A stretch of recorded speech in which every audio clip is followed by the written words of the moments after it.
आचार्य प्रणाम। आचार्य जी, ये जैसे सांसारिक तौर पे ईर्ष्या का होता है कि एक दूसरे से ईर्ष्या करते हैं, तो आजकल वैसा वाला ईर्ष्या बहुत कम हुआ है। लेकिन जैसे ग्रंथ पढ़ रहे हैं, गुरुओं को सुन रहे हैं, आपके साथ हैं, तो आजकल माफ़ी चाहूँगा, आपसे भी ईर्ष्या उठती है।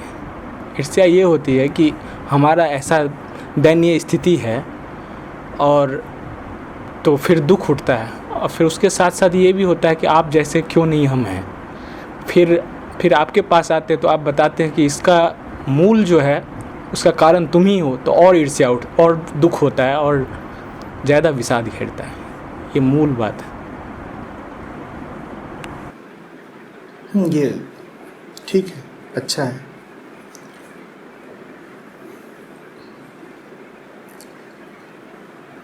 तुम्हारे पास ईर्ष्या है, दंभ है, मोह है, भ्रम है, वो तो है ही। करोगे क्या उसका? वो तो रगों में रक्त की तरह है। पैदा हुए हो तो वो सब कुछ तुम्हारे साथ है। जन्मता है शिशु तो उसे प्रतीक्षा नहीं करनी पड़ती कि अनुभव या समाज उसे मोह सिखाएंगे। मोह वो जानता ही है। इसी तरीके से परिवार की या विद्यालय की ज़रूरत नहीं पड़ती है उसे भय सीखने के लिए। दुनिया जीव को भ्रम नहीं सिखा देती। भ्रमित हम पैदा होते ही हैं। जन्म लेने की बात तो बाद की है। गर्भ में भी अगर शिशु है तो भय का अनुभव वो वहाँ भी करता है।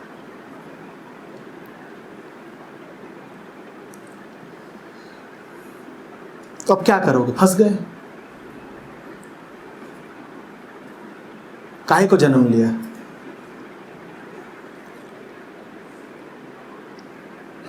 केवल हो गई गलती। जन्म लेके ही भूल हो गई, पर अब जन्म तो ले ही लिया है। जन्म की भूल का सुधार जन्म के विपरीत जाकर नहीं हो सकता। वो फिर पूरी तरह से जन्म लेने में ही है सुधार।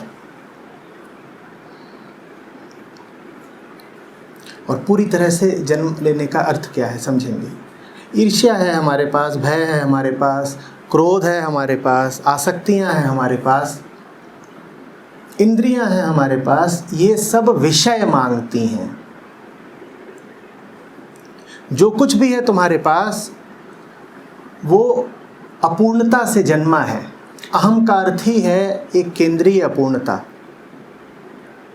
और अपूर्णताएं पूर्ण होने के लिए सदा किसी और की तलाश में रहती हैं। उसी का नाम है विषय। जो कुछ भी है तुम्हारे पास वो विषय मांगता है। तुम्हें डरना है, तुम किसी से डरोगे। तुम्हें ईर्ष्या करनी है, तुम किसी से करोगे। तुम बेचैन हो, अपनी बेचैनी के लिए तुम कोई कारण ढूंढ लोगे। हालांकि मूल बेचैनी का कोई कारण होता नहीं है, पर कारण तुम ढूंढोगे जरूर। तुम हिंसक हो, हिंसा के लिए तुम कोई अवसर, कोई बहाना, कोई मुद्दा, कोई व्यक्ति ढूंढ ही निकालोगे। तो आंतरिक वृत्तियां सब विषय की तलाश में रहती हैं, विषय के बिना अधूरी होती हैं।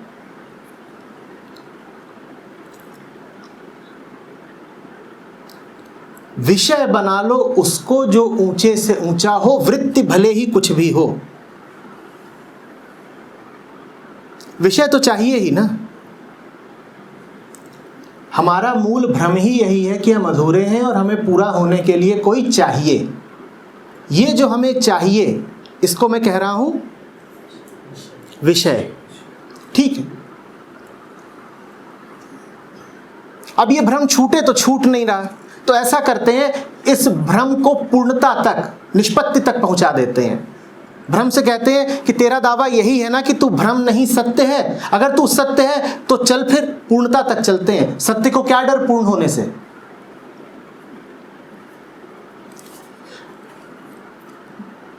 जब धोखा चल ही रहा है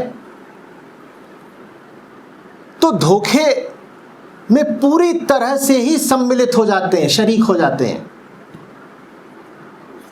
धोखा क्या चल रहा है हमारे साथ? धोखा हमारे साथ चल रहा है कि भीतर कोई बैठा है जो कहता है मुझे कुछ चाहिए, मैं अधूरा हूं, मुझे कुछ ला दो, मुझे कोई विषय चाहिए, मैं अकेला हूं, मुझ में कोई कमी है, कुछ भर दो मुझ में कि मैं पूरा हो जाऊं। ये धोखा चल रहा है हमारे साथ। ये आंतरिक अपूर्णता मूल भ्रम है, और ये मूल भ्रम छोड़े छूट नहीं रहा। नागेश, मैं समझता हूं 2 वर्ष से मुझे सुन रहे होंगे, क्यों नागेश? अब 2 साल के बाद भी कह रहे हैं कि आचार्य जी ईर्ष्या तो जा नहीं रही, और अद्भुत काम अब यह हुआ है कि मैं आपसे ही ईर्ष्या करने लग गया। तो आचार्य जी तो हार गए। 2 साल में भी ईर्ष्या तो गई नहीं।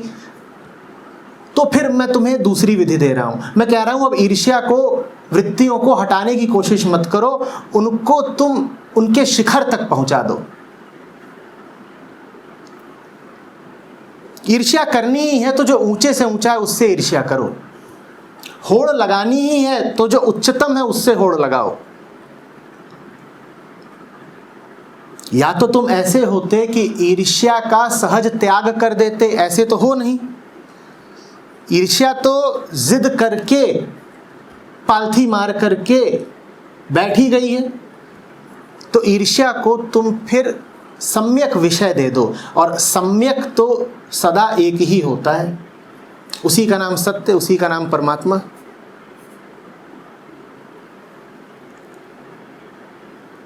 ईर्ष्यावश भी अगर सोचो तो किसके बारे में सोचो? उसके बारे में सोचो। तुलना भी अगर अपनी करो तो किससे करो? उससे करो। तुलना की, जलन की, ईर्ष्या की बीमारी अगर तुमको लग ही गई है तो आया राम गया राम से तुलना करके क्या पाएगा? प्रवृत्ति हमारी ऐसी ही होती है ना। चिंटू को जलन मच रही है, किससे? पिंटू से।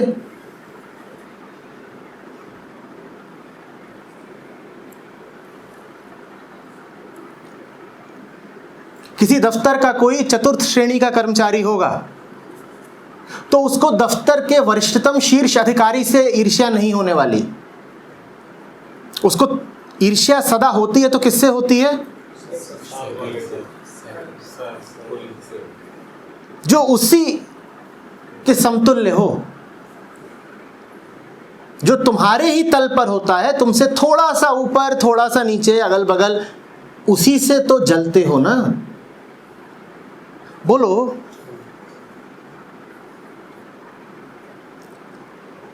पड़ोसी का मकान तुमसे जरा बेहतर हो जाए तो दिल बिल्कुल धुआं छोड़ता है। यहां ऐसा कोई बैठा है जो राष्ट्रपति भवन से ईर्ष्या करता हो कि क्या मुगल गार्डन है, क्या शान है राष्ट्रपति भवन की? है कोई ऐसा? व्हाइट हाउस से जलने वाला कौन बैठा है यहां पर? बताना, है कोई? यही तो गड़बड़ है। तो जब ईर्ष्या होती है तो हमको ऐसा भ्रम होता है जैसे कि ईर्ष्या हमसे कह रही है तरक्की करो। 10 पर बैठे हो तुम, 11 वाले से तुम्हें ईर्ष्या होती है, तो तुम्हें ऐसा लगता है कि जैसे ईर्ष्या प्रगति की प्रेरणा हो, जैसे प्रगति की शक्ति ईर्ष्या से आती हो। और कई विद्वान हैं, खासतौर पर पाश्चात्य विद्वान, जिन्होंने कहा है जेलसी इज गुड। वो कहते हैं कि जब आदमी जलता है तभी तो तरक्की करता है। वो जो बात कह रहे हैं वो बहुत बहुत आंशिक तौर पर सही है। ईर्ष्या तुम्हें तरक्की करने के लिए कहती तो है, पर इतनी ही तरक्की कि 10 से बढ़ के तुम 11 पे पहुंच जाओ, चिंटू बढ़ करके पिंटू जैसा हो जाए, 2.5 बढ़ के 2.25 हो जाए।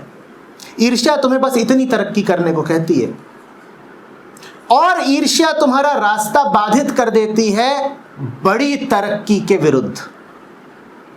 10 को बढ़कर 11 होना है, ईर्ष्या उसे ये जरूर कहेगी, लेकिन ईर्ष्या 10 को कभी ये नहीं कहेगी कि तू 10,000 हो जा। तो 11 बढ़ने की तरफ उसने तुम्हें अनुप्रेरित करा, और 10 हो जाने के विरुद्ध उसने तुमको रोक दिया। अब बताओ, ईर्ष्या से प्रगति हो रही है या अवनति हो रही है?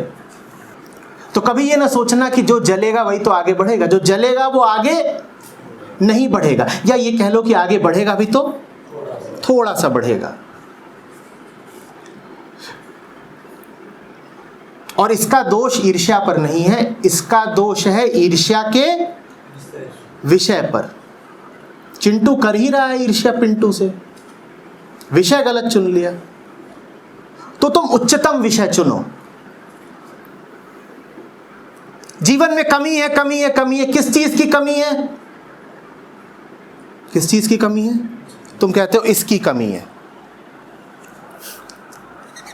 इसकी कमी। अब बड़ा ही कितना है ये? कुल आकार क्या है इसका?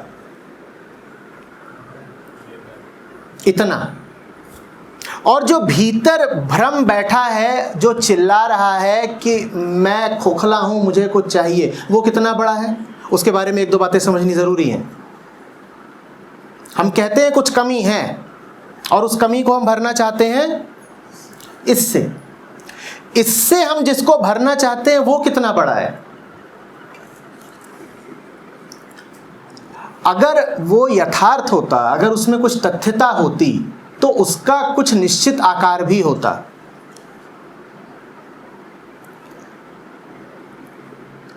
वो असीम है,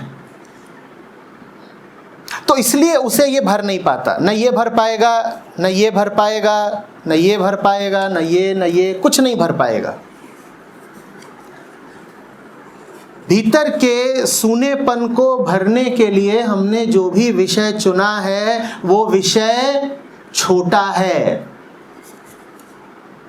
चूंकि वो विषय छोटा है, इसीलिए वो सूनापन कायम रहता है। समझना, वो सूनेपन का, पूर्णता का, अकेलेपन का अनुभव सभी करते हैं ना। वही हमारी मूल बेचैनी है। जीवन भर हम प्रयत्न में लगे रहते हैं कि किसी तरीके से कुछ ऐसा कमा लें, कुछ ऐसा जान लें, कहीं ऐसी जगह पहुंच जाएं जहां भीतर की तड़प शांत हो जाए। और ऐसा नहीं कि हम कमाते नहीं, ऐसा नहीं कि हम कहीं पहुंचते नहीं, ऐसा नहीं कि हम लोगों का हाथ नहीं थामते, मित्रताएं नहीं करते, संबंधित नहीं होते। ये सब हम खूब कर, उसके बाद भी जो भीतर है वो खाली खाली ही रहता है। वो खाली इसलिए रहता है क्योंकि उसको भरने के लिए ये बहुत छोटा है। विषय गलत चुना है, विषय गलत चुना है।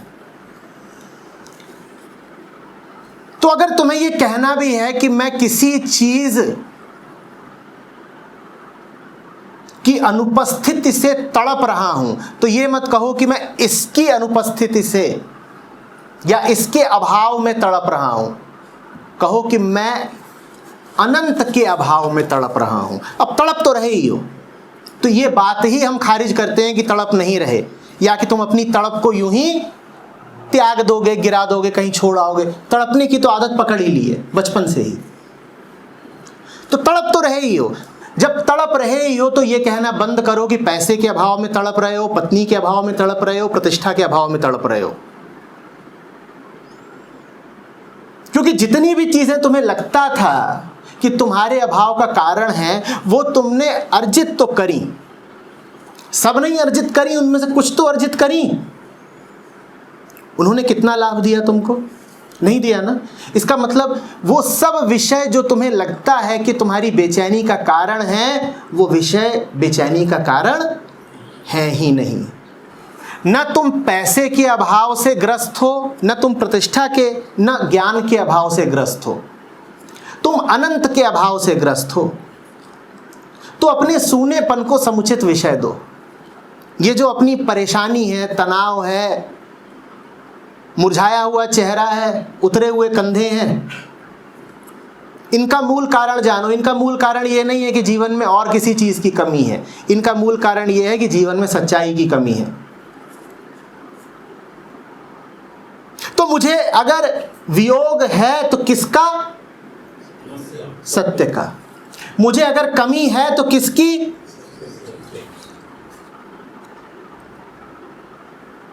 बहुत पढ़ाया मैंने, बहुत बोला, नागेश से भी बोला, सबसे बोला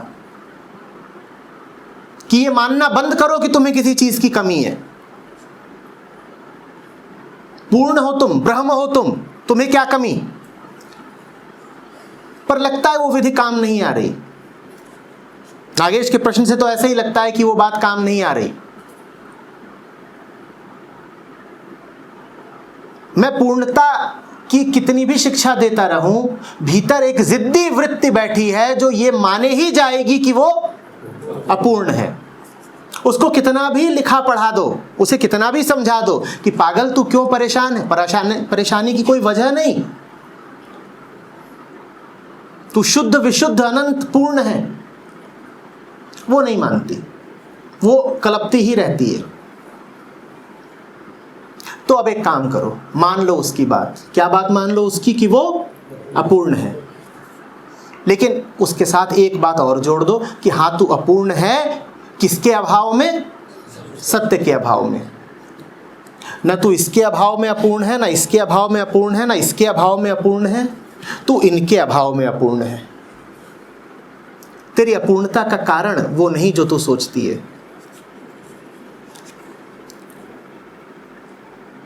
जितनी भी तुम्हारी बीमारियां हैं उन सब को सत्य से जोड़ दो। और तरीका भी क्या है रुग्णता को हटाने का? स्वास्थ्य से उसे जोड़ दो।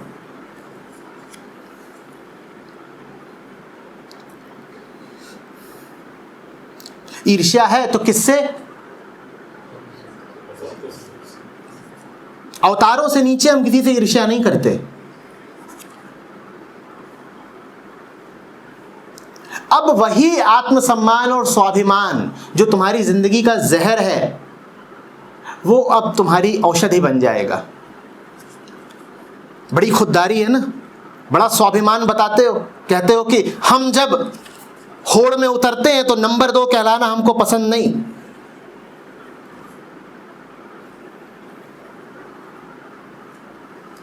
ऐसे ही चलता है ना, झुकना कहां तुमको पसंद है, हारना कहां तुमको पसंद है। तो एक काम करो, तुम होड़ करो ही अब कृष्ण के साथ।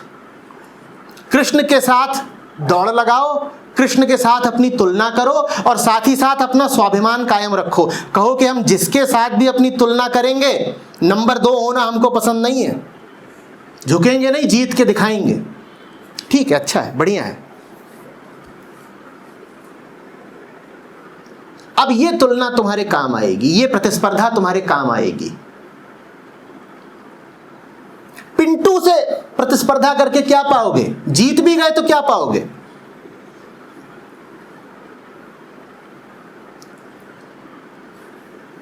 तो अब हम कुश्ती लड़ेंगे, किससे? सत्य से लड़ेंगे। और खुददारी अपनी कायम रखना, झूठी भक्ति मत दिखाने लग जाना कि बड़ा पहलवान सामने आया तो बोले अरे हम तो समर्पण में जीते हैं, कुश्ती तो हम लड़ते ही नहीं। नहीं, ऐसा नहीं है, तुम कुश्ती नहीं लड़ते। पिंटू सामने आ जाए तो तुम सदा तैयार रहते हो कि इसको तो पटक ही देंगे। तो जैसे तुम्हारी खुददारी तुम्हें सबसे भिड़ाए रहती है, वैसे ही जाओ और भिड़ जाओ रामों से और कृष्णों से भी। मैं तुमसे कैसे कहूं कि समर्पण कर दो अपने अहंकार का, क्योंकि वो तो कभी कर नहीं पाते। भीतरी प्रवृत्ति तो लड़ने भिड़ने की ही है। तो मैं कह रहा हूं, जब लड़ना ही भिड़ना है तो जाकर जरा बड़े पहलवानों से लड़े भिड़ो ना। ये छंगू और मंगू और अंडू और पंडू से क्या दिन रात झिकझिक करते रहते हो कि 2 घंटे से बीवी से बहसबाजी कर रहे हैं। चोंच से चोंच लड़ाई जा रही है।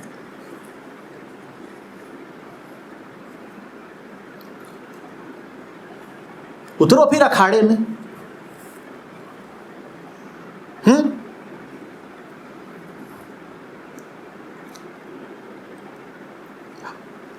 अहम का ही केंद्र सत्य को क्यों न बना लिया जाए। सब वृत्तियों को सत्य पर केंद्रित कर दो। रोना है तो सत्य के लिए रो, मीरा बन जाओगे। भटकना है तो सत्य के लिए भटको, बुद्ध बन जाओगे। लड़ना भी है तो सत्य से लड़ जाओ, रावण की तरह सद्गति पा जाओगे। कि बड़े लड़ाका हो, पाप ही करने हैं तो क्यों इधर उधर जाकर के किसी से चाकू छुरी चलाते हो। युद्ध ही करना है तो जाके सीधे श्री राम से करो। रावण भी मुक्ति पा गया था मरते मरते। जो करने की तुमको लत लगी हुई है उसके केंद्र में रख दो सत्य को। ज्ञान अर्जन का बहुत शौक है तो इधर उधर की फालतू बातें ना पढ़ो, टीवी ना देखते रहो, जरा संत साहित्य पढ़ लो, शास्त्रों को पढ़ लो।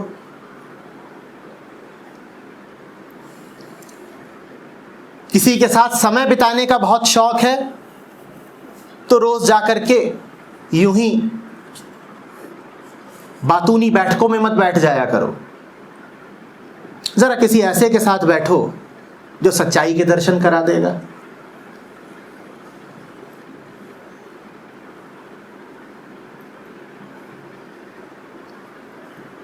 गाने का बहुत शौक है, क्यों फालतू फिल्मी गाने भौंकते रहते हो। भजन गा लो। नाचने का बहुत शौक है, कीर्तन में नाच लो। जो करना है उसके केंद्र में सत्य को रख दो। रोटी कमानी है, दिन के 8-10 घंटे रोटी कमाने में लगाते हैं। रोटी ही कमानी है तो सच की रोटी कमा लो, किसी ऐसे जरिए से रोटी कमा लो जहां सच की सेवा होती हो। जो करना है, जैसे जीना है, उसके केंद्र में सच्चाई को रख दो।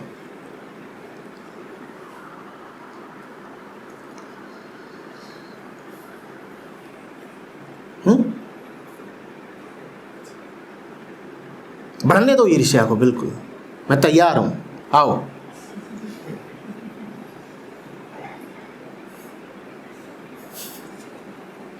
भाग मत जाना कि गुरुजी से थोड़ी कुश्ती लड़ते हैं, मैं बिल्कुल तैयार हूं आज सत्र के बाद।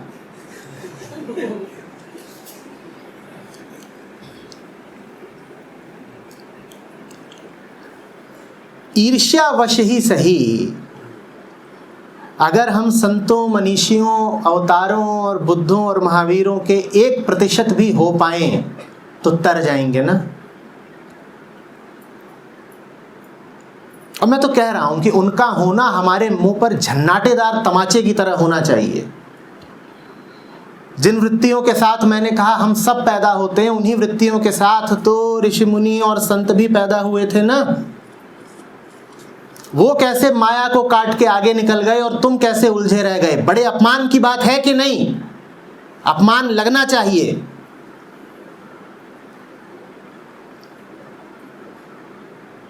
एक ही जगह से सब शुरू कर रहे हैं और कोई मुक्त गगन में उड़ान ले रहा है और कोई नीचे कीचड़ में ही लौटता रह गया। छी, करो ईर्ष्या, बेशक करो।